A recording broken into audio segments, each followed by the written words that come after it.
এই valid piece of লটাকে যদি violet করতে হয়, সংসদ সদস্যরা যদি ভায়োলেট করে, সরকার যদি ভায়োলেট করে, তাহলে দেশের আইনের শাসনটা থাকবে কোথায়? আর সংশোধন কোনো টেকসই সমাধানের পথ নয়। এই সংশোধনের লাইনে যারা কথা বলছেন কিংবা সরকারের পক্ষ থেকে যারা এই প্রস্তাব দিচ্ছেন, আমাদের বিবেচনায় এটি সম্পূর্ণভাবে গণ অভ্যুত্থানের প্রতি অবজ্ঞা প্রদর্শন করা হচ্ছে, এড়িয়ে যাওয়া হচ্ছে। এটাই মূল প্রশ্ন। আমরা বলছি গণভোটে অংশগ্রহণ করেছি এইটার ভিত্তিতে, এরপরে হা হলে কি হবে এখানে বলা আছে। এইটা না মেনে আরেকটা অল্টারনেটিভ প্রস্তাব দেওয়ার মানে কি? এটাকে টিস্যু পেপারে পরিণত করা? এটাকে যদি টিস্যু পেপারে আপনি পরিণত করেন, তাহলে what would be the ultimate result and status of the parliament? Can the parliament, without declaring the law unconstitutional by a competent court, can itself declare a law unconstitutional? তাহলে কোর্ট কাছারি থাকবে কোথায়? High court supreme কোর্টের দরকার কি?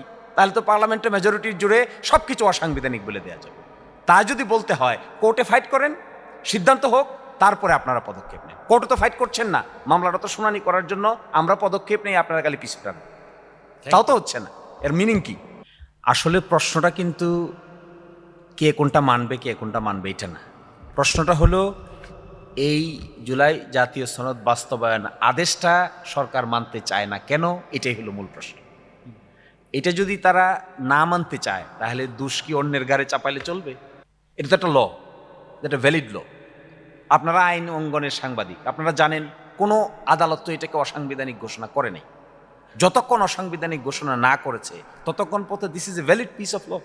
কতিপয় আইনি প্রশ্ন বারবার উত্থাপিত হচ্ছে, যথা আমাদের সংবিধানে গণ অভ্যুত্থান বা বিপ্লবের ধারণা আছে কিনা, সংবিধানের 106 অনুচ্ছেদের কার্যকারিতা কি, অন্তর্বর্তীকালীন সরকার সংবিধান অনুযায়ী গঠিত হয়েছে কিনা, এ সরকারের ম্যান্ডেট কোথায়, শপথ সংশোধন অনুযায়ী সংবিধান অনুযায়ী নিয়েছেন কিনা, এভাবে গণ অভ্যুত্থানের মাধ্যমে সরকার পরিবর্তন করা যায় কিনা, জুলাই সনদ প্রণয়ন করার এখতিয়ার কার, স্বাক্ষরিত জুলাই সনদের আইনগত মর্যাদা কি, জুলাই জাতীয় সনদ সংবিধান সংস্কার বাস্তবায়ন আদেশ 2025-এর আইনগত ভিত্তি কি, মহামান্য রাষ্ট্রপতি এই আদেশ জারি করতে পারেন কিনা, এই আদেশ অনুযায়ী গণভোট আয়োজন সঠিক হয়েছে কিনা, বর্তমান সংবিধানে গণভোটের বিধান আছে কিনা, বর্তমান সংবিধান অনুযায়ী 12ই ফেব্রুয়ারি নির্বাচনের মর্যাদা কি।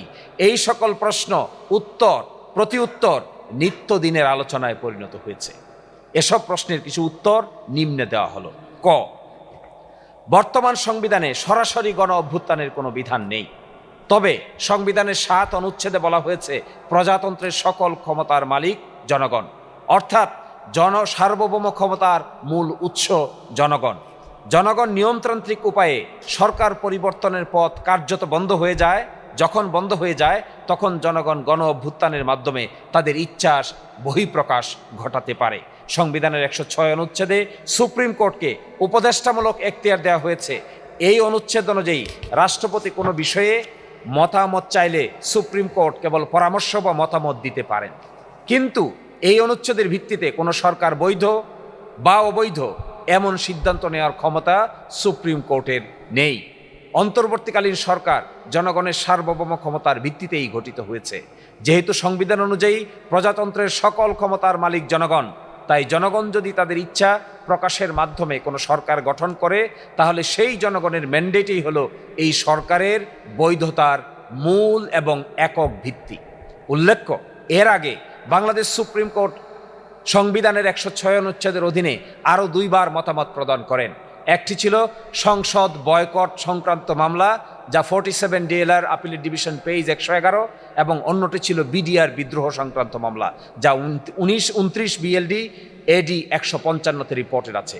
উভয় ক্ষেত্রে সুনির্দিষ্ট আইনের বিধিবিধান জানতে চাওয়া হয়েছে। গণ অভ্যুত্থানের মতো পরিস্থিতির সাথে 106 অনুচ্ছেদের কোনো প্রাসঙ্গিকতা নেই।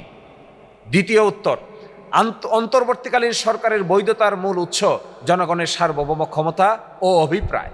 5 আগস্ট 2024 তারিখে এই সার্বভৌম ক্ষমতা ও অভিপ্রায়ের বহিঃপ্রকাশ ঘটেছে। জুলাই জাতীয় সনদ বাস্তবায়ন আদেশ 2025 জনগণের সার্বভৌম ক্ষমতা ও অভিপ্রায়ের ভিত্তিতে জারি করা হয়েছে। আমাদের সংবিধানে সরাসরি গণভোটের কোনো বিধান ছিল না, তবুও গণভোট আয়োজনের উদ্দেশ্য ছিল জনগণের ম্যান্ডেটে একটি শক্তিশালী ভিত্তি তৈরি করা। এর মাধ্যমে ভবিষ্যতে সংবিধান সংস্কার সংক্রান্ত বিধানগুলো যেন কার্যকর আইনের ভিত্তির উপর প্রতিষ্ঠিত হয় তার ব্যবস্থা করা হয়েছে। গণভোটে ৬৮-টিরও বেশি শতাংশ মানুষ হা ভোট দিয়েছেন। এই ফলাফলে বোঝা যায় জুলাই জাতীয় সনদ বাস্তবায়ন আদেশ ২০২৫-এর বিধান বাস্তবায়ন করাও জনগণের সার্বভৌম ইচ্ছা ও অভিপ্রায়ের বহিঃপ্রকাশ।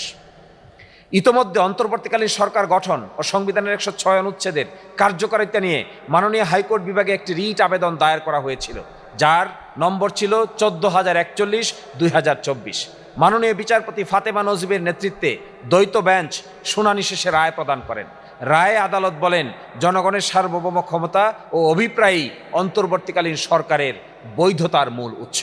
পরবর্তীতে এই রায়ের বিরুদ্ধে লিভ টু আপিল নম্বর ৭৮১/২০২৫ দায়ের করা হয়। ৪ ডিসেম্বর ২০২৫ তারিখে মাননীয় প্রধান বিচারপতির নেতৃত্বে আমাদের আপিল বিভাগ উভয় পক্ষে শুনানি অন্তে লিভ টু আপিল খারিজ করে দেন। অর্থাৎ এর ফলে হাইকোর্ট বিভাগের রায় পরিপূর্ণভাবে বহাল থাকে। জুলাই জাতীয় সনদ প্রণয়ন করা হয় সংবিধান সংস্কারের মাধ্যমে জন আকাঙ্ক্ষার পূর্ণাঙ্গ প্রতিফলন ঘটানোর উদ্দেশ্যে। এটি রাজনৈতিক দলগুলোর ঐক্যমত্যের ভিত্তিতে প্রণীত সনদে প্রস্তাবিত গুরুত্বপূর্ণ সংস্কার সমূহের জন্য জনগণের সরাসরি সমর্থন নিশ্চিত করতে গণভোটের আয়োজন করা হয়। এর উদ্দেশ্য ছিল সংস্কার প্রস্তাবগুলোর পক্ষে জনগণের ম্যান্ডেট অর্জন করা, সেগুলোর আইনগত ভিত্তি আরও শক্তিশালী করা, কারণ জনগণই সকল ক্ষমতার উৎস। ঘ, অন্তর্বর্তীকালীন সরকারের প্রধান উপদেষ্টাগণ শপথ গ্রহণ করেছেন, অথচ বর্তমান সংবিধানে প্রধান উপদেষ্টাদের শপথ গ্রহণের কোনো বিধান নেই, শপথ ফর্মও নেই। তাহলে শপথ নিলেন কিভাবে? তার একমাত্র উত্তর হলো গণ অভ্যুত্থানের মাধ্যমে প্রকাশিত জনগণের সার্বভৌম ক্ষমতা ও অভিপ্রায়। এই অভিপ্রায়ই আইনগত বৈধতার সবচেয়ে বড় উৎস। 12 ফেব্রুয়ারি অনুষ্ঠিত জাতীয় নির্বাচন গণভোটের মূল ভিত্তি জুলাই জাতীয় সনদ বাস্তবায়ন আদেশ। জুলাই জাতীয় সনদ বাস্তবায়ন আদেশ ছাড়া 12 ফেব্রুয়ারির নির্বাচনের আর কোনো সেপারেট আইনগত ফাউন্ডেশন আমরা খুঁজে পাই না। অনুচ্ছেদ 1-এর অনুযায়ী এই আদেশ জারির অব্যবহিত পর অনুষ্ঠিত জাতীয় সংসদের সাধারণ নির্বাচন এবং অনুচ্ছেদ 5 অনুযায়ী আদেশ জারির অব্যবহিত পর অনুষ্ঠিতব্য গণভোট।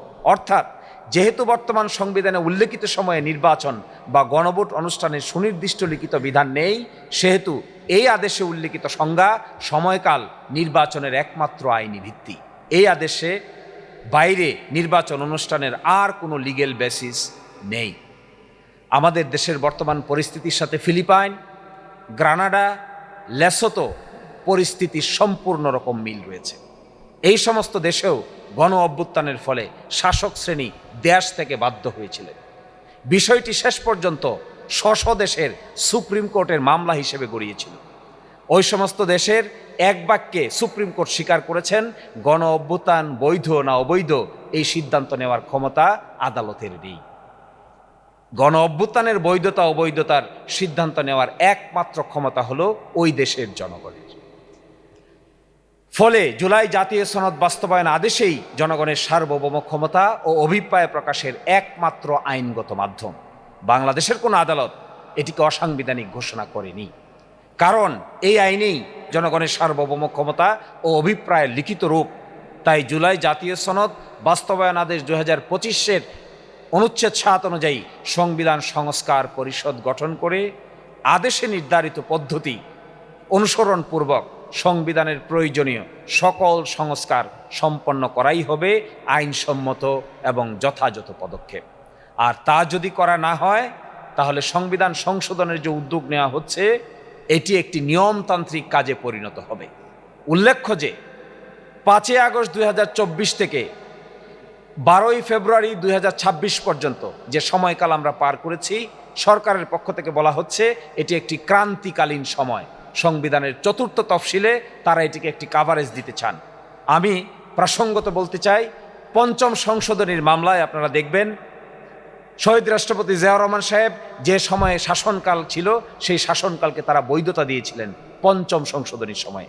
আমাদের সুপ্রিম কোর্ট 2010-11 সালে 5ম সংশোধনী মামলায় 5ম সংশোধনীর বিধানকে পরিপূর্ণভাবে অসাংবিধানিক ঘোষণা করেছেন, কারণ তারা সেটিকে আপৎকালীন ব্যবস্থা হিসেবে 4র্থ তফসিলে জায়গা করে দিয়েছিলেন। আমরা বলছি একটি টেকসই সমাধান চাই। গণভোট এবং সংবিধান সংস্কার পরিষদ হলো টেকসই সমাধানের পথ, আর সংশোধন কোনো টেকসই সমাধানের পথ নয়। এই সংশোধনের লাইনে যারা কথা বলছেন কিংবা সরকারের পক্ষ থেকে যারা এই প্রস্তাব দিচ্ছেন, আমাদের বিবেচনায় এটি সম্পূর্ণভাবে গণ অভ্যুত্থানের প্রতি অবজ্ঞা প্রদর্শন করা হচ্ছে, এড়িয়ে যাওয়া হচ্ছে, সংবিধানের প্রতিও ইনজাস্টিস করা হচ্ছে।